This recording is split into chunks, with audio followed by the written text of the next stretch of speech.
Hi, my name is Riley Smith, and today I'll be showing you the basics of beatboxing. When getting started in beatboxing, it is important to know that each sound effect is representative of some sort of instrument. In this video, I will teach you how to imitate the drums and cymbals of a basic drum set, and then show you some additional sounds that you can add to your beatboxing as well. Starting with the bass drum, this is a lower sound that can be made a couple different ways. The most common way to create this sound is by using the letter P. Without using any vocal assistance, expel the air from inside your mouth and make the P sound at the same time.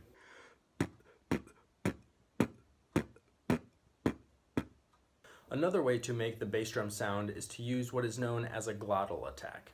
This one involves a very short, low vocal sound that happens in the throat. You should not have to open your mouth at all to create the sound, but it may help to think of the sound as an M or the letter N.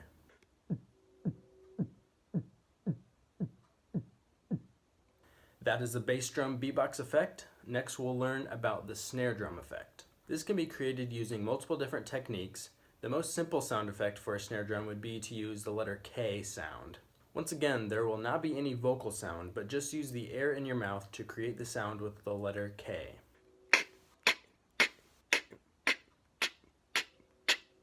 Another set of letters to create the snare drum sound is PSHT. Put together should sound something like this.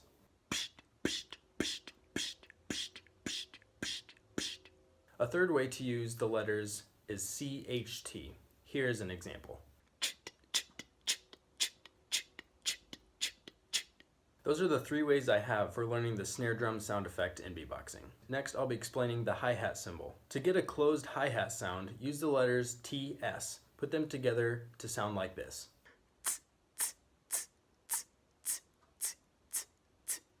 To have a simpler hi-hat sound, just use the letter T.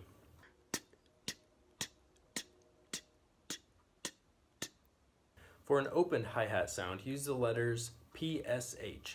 This is similar to the snare drum sound, psht, but without the T, and it will be a little longer. It should sound like this.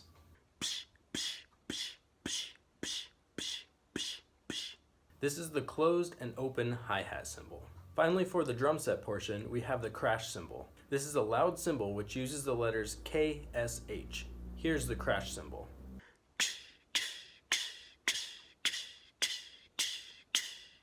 To make your beatboxing more interesting, try to do it at different speeds. One way to incorporate faster speed into your rhythms is to alternate between the letters T and K.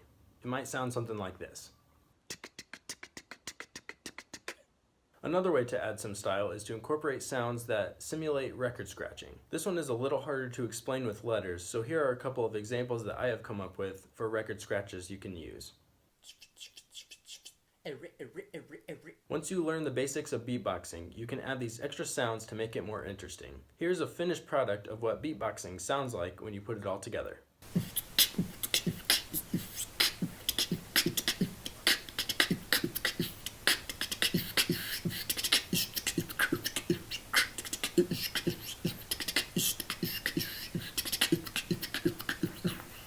Thank you guys for watching. I hope this video was helpful. You should now have an idea about the basics of beatboxing and the sounds you can make with your mouth. Good luck and have fun.